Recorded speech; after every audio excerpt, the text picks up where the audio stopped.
May the reader allow us to bring him back to the Place de Grève, which we left yesterday with Gringoire to follow Esmeralda. It is 10 o'clock in the morning. Everything bears the smell of the day after a fete. The paving is strewn with ribbons, feathers, crumbs.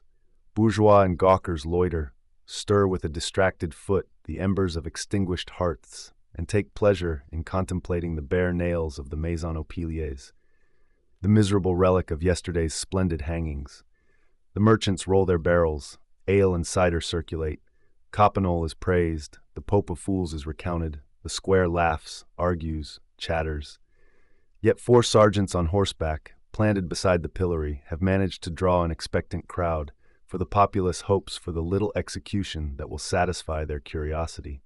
If, amid the tumult, one turns one's eyes toward the ancient house of Tour Roland at the corner of the quay, one notices, at facade level, a public breviary with illuminated miniatures protected by a small awning and a grille that allows it to be leafed through.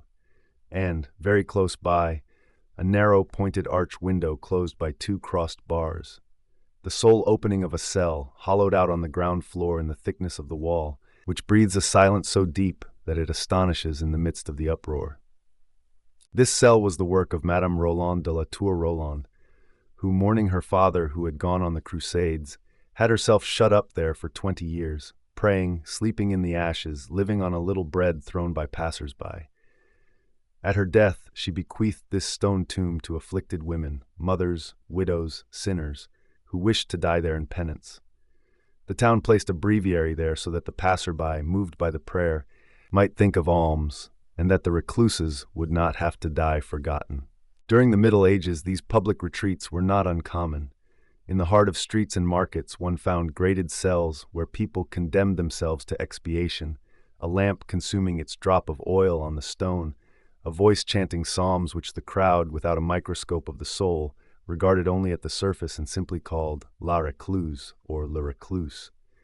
People sometimes brought bread. The years of that martyrdom were unknown. On the stone above the skylight they engraved tu ore. The people, more prosaic, dubbed this gloomy little cell the rat hole, less sublime but more picturesque.